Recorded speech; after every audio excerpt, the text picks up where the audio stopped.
Sebenarnya sih udah, kalau misalnya sih baca buku sih itu suka kayak ngebintangin atau ngegarisin atau sih tulis di Microsoft Word atau di buku yang secara terpisah.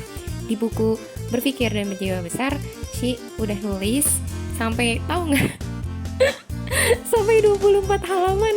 Gila, banyak banget kan, niat banget gue. Nah itu si ketik, cuma sih nggak akan bacain semuanya, ntar malah tidur. Dan lebih baik lu beli bukunya atau baca bukunya sendiri gitu kan.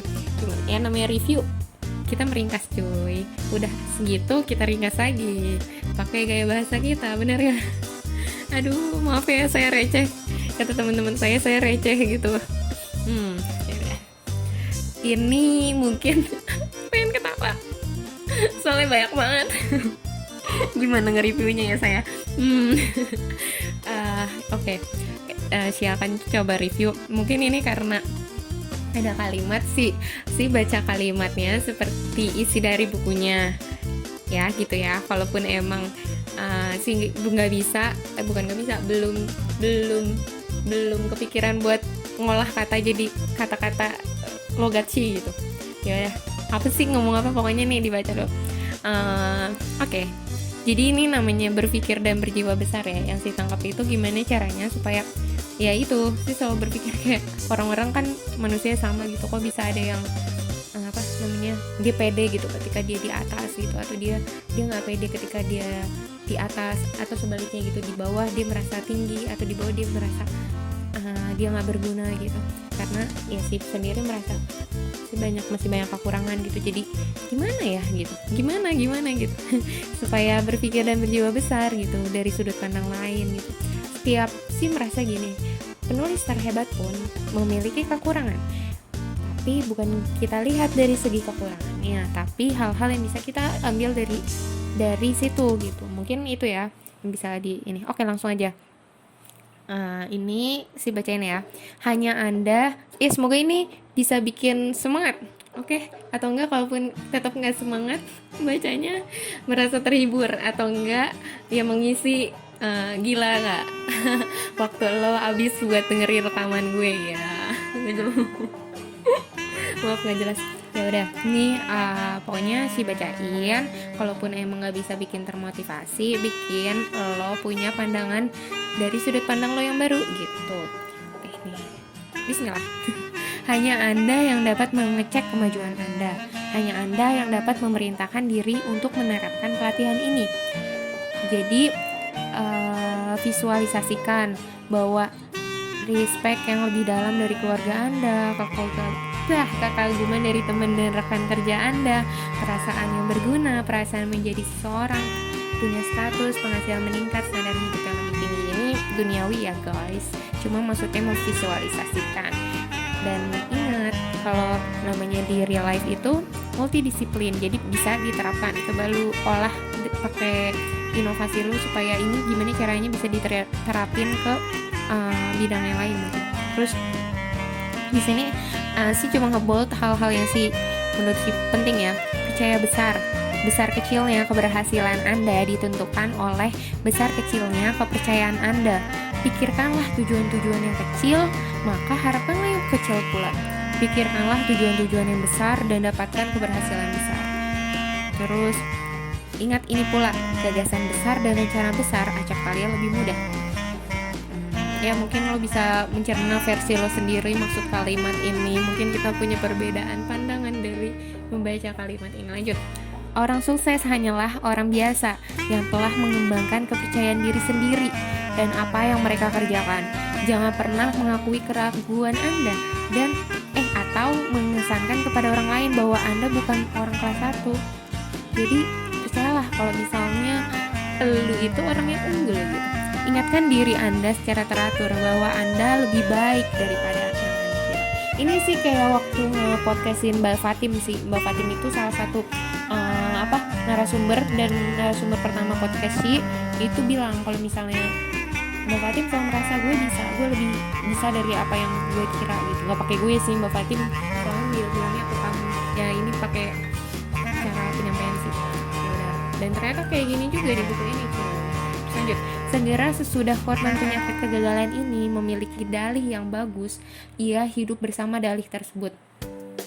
Kemudian ia mengandalkan dalih tersebut untuk menjelaskan kepada dirinya sendiri dan orang lain mengapa ia tidak maju-maju. Dan tiap kali korbannya membuat dalih tersebut menjadi tertanam lebih dalam di dalam pikiran bawah sadarnya. Pikiran positif atau negatif semakin kuat jika dipupuk dengan pengulangan terus-menerus. Pada mulanya korban penyakit dalih mengetahui alibinya sedikit banyak merupakan kebohongan. Tapi makin sering ia mengulangi, semakin yakin ia jadinya bahwa dalih itu benar dan bahwa alibi tersebut adalah alasan sebenarnya mengapa ia nggak berhasil seperti yang seharusnya. Ini sih ngerasa kayak gini. Jadi beberapa tahun ini tuh sih ngerasa kayak, ya namanya juga gue termasuk orang yang nekat, apalagi gue sejak berteman sama teman-teman yang nekat juga gitu. Jadi kayak gue nggak tahu gue bisa atau enggak, gue ceburin aja diri gitu di beberapa peristiwa yang menurut gue sebenarnya gue nggak bisa. Itu kan ada perombakan hal-hal sesuatu yang kita bukan maksain ya, merasa bisa di hal yang sebenarnya kita belum ngerti gitu. Itu ada pasti perombakan supaya ya tetap sebenarnya kita bisa tuh gimana gitu kan. Itu perombakannya tuh kayak perasaan tidak berguna, perasaan gue cuma sampah ketika gue berusaha tapi ternyata belum mencapai hasil, tapi tetap harus on the track yang emang udah lo pilih gitu. Nah itu sih, jadi ketika baca ini sih ngerasa ada insight baru bahwa ya udah, lo udah memilih itu, Allah udah menakdirkan, dalam arti mengizinkan lo berada di situ, jalankan. Tinggal mental lo yang harus dirombak bahwa lo tuh bisa gitu. Lo tuh bisa, semua orang tuh punya kelebihan dan kekurangan gitu. Dan gue jadi ingat kata Jack Ma juga. Jack Ma bilang, ketika kita sama orang lain kita merasa itu salah orang lain, kita gak akan dapat peluang apa-apa. Tapi ketika kita menemukan masalah dengan orang lain atau pihak lain dan kita merasa itu ada melibatkan kita yang salah, itu ada peluang diri gitu. Jadi gimana caranya, ini yang gue bilang di prolog yang sebelumnya itu, gimana karena itu merasa ada kesalahan kita juga yang terlibat, gimana caranya supaya kita memperbaiki. Jadi itu ada peluang untuk memperbaiki dan learn sesuatu yang dari mistakes, problem, kesalahan-kesalahan atau masalah itu bisa bikin kita step lebih maju gitu. Itu yang sebenarnya peluang menurut Jack Ma gitu. Jadi di sini tuh ngajarin kalau misalnya di buku ini gue nggak nulis karena itu di bagian akhir, dan gue ini sebenarnya nulis di review ini belum semuanya, 24 halaman belum semua cuy, yang gue ringkas sebenarnya. Nah itu ada gini, kalau orang ini ada 3 tingkatan. Tingkatan pertama, maksudnya tingkatan paling bawah ya, mungkin tingkatan ketiga deh gue bilangnya. Tingkatan ketiga itu dia ketika menghadapi sesuatu yang dia nggak bisa, dia menyerah, dia merasa dia ya udah standar aja gitu. Terus kalau misalnya gila nggak tuh logat gue standar aja keren banget. Terus tingkatan kedua itu ketika dia menemukan masalah, dia itu menghindari masalah itu. Seperti itu. Gue masih begini cuy di beberapa kasus, tapi gue bikin gue mikir, ngerenung, oke gue harus berubah gitu. Karena orang yang tengah ini dia tetap pengen mencapai tujuan dia, tapi dia nggak mau, dia cari aman, maksudnya nggak mau ambil challenge gitu.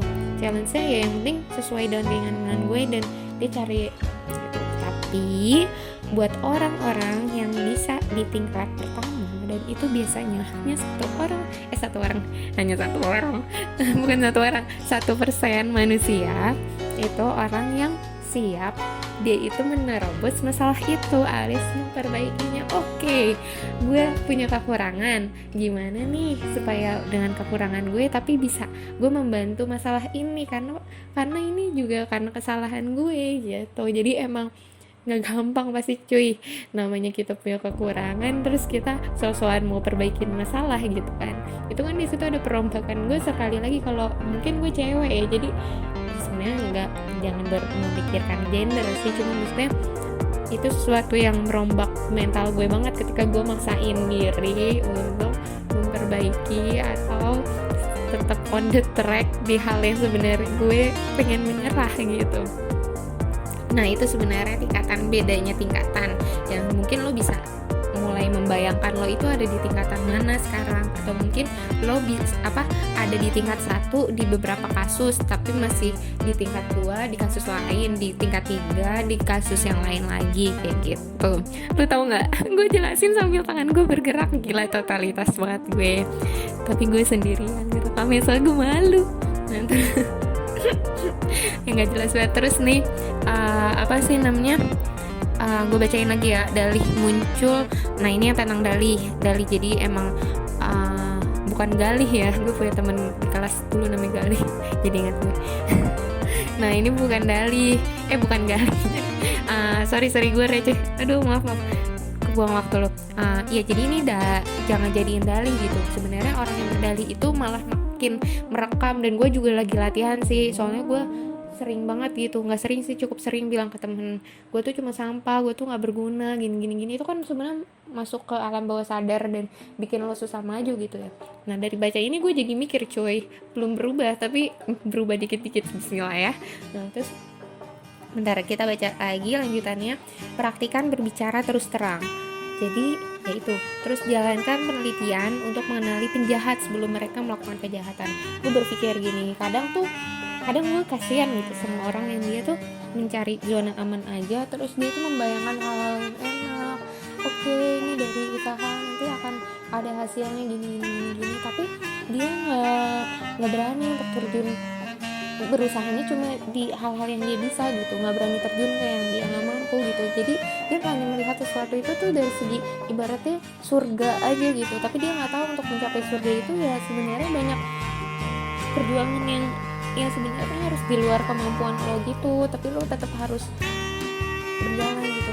Ya emang kesehatan mental penting, tapi kalau lo bisa melewati dengan tetap tegar dan lo meyakinkan diri lo bisa, insya Allah gitu. Terus nih lanjut ya, ini study case, ada studi kasusnya. Sedikit lebih dari 2 tahun lalu, seorang pemuda minta saya menolongnya menemukan pekerjaan dengan masa depan yang lebih baik. Ia saat itu bekerja sebagai juru tulis di bagian kredit sebuah perusahaan yang melayani pesanan lewat pos, dan ia merasa bahwa ia nggak mengalami kemajuan sama sekali.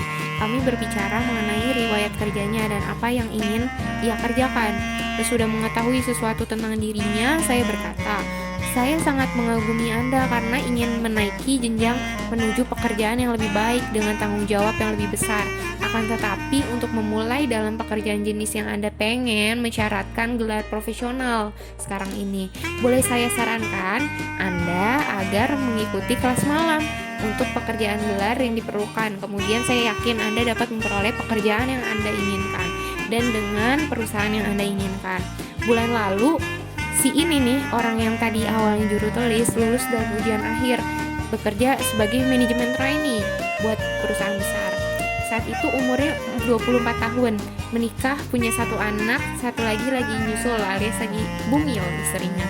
Nah, tapi ia bisa berhasil meyakini dirinya sendiri bahwa ia bisa meluangkan waktu untuk belajar secara berhasil. Ini yang diprolog tentang podcast gue sebelumnya itu. Kalau misalnya sambil hikmah sambil menyelam minum air gitu ya. Terus jadi sebenarnya di mana ada kemauan, insya Allah di situ ada jalan. Di sini sih nggak ada insya Allah karena yang nulis. Terus di sini catatan juga, orang sukses nggak bertanya dapatkah saya mengerjakannya dengan lebih baik, karena orang sukses tahu dia tuh bisa ngerjain dengan lebih baik, cuma dia mikir gimana caranya supaya ngerjain dengan lebih baik gitu. Jadi dia sepositif thinking itu loh, kalau sebenarnya itu dia bisa gitu. Gila ya, gue ngomong udah kayak gue bener ya. Coy, ini review, bukan gue yang ngomong. Gue cuma menyampaikan dari buku. Terus ada studi kasus lagi. Kapasitas adalah keadaan pikiran. Berapa banyak yang dapat kita kerjakan bergantung pada berapa banyak kita berpikir kita bisa melakukan. Jika Anda benar-benar percaya Anda bisa melakukan lebih banyak, pikiran Anda berpikir secara kreatif dan memperhatikan caranya kepada Anda. Terus ada gitu. Ntar gue cari lagi, gue gak mungkin baca 24 halaman soalnya. Kapasitas benar-benar merupakan keadaan pikiran. Terus sebagai Ini ada lagi, sebagai kebijakan pribadi saya menerima sepenuhnya konsep jika Anda ingin sesuatu diselesaikan, berikanlah sesuatu itu kepada orang sibuk. Ini si penulis bilang gitu. Saya menolak ngerjain proyek penting bersama orang yang punya banyak waktu luang. Soalnya saya belajar, nggak ada soalnya, ini gue yang ngomong. Soalnya saya belajar dari pengalaman yang menyakitkan dan mahal bahwa orang yang punya banyak waktu merupakan pasangan kerja yang nggak efektif. Semua orang sukses dan cakap yang saya kenal adalah orang sibuk. Ketika saya mulai sesuatu, beberapa proyek bersama mereka, saya tahu sesuatu itu akan diselesaikan sama mereka secara memuaskan. Anda adalah apa yang Anda pikirkan. Berpikir penuh antusias, maka Anda akan menjadi antusias.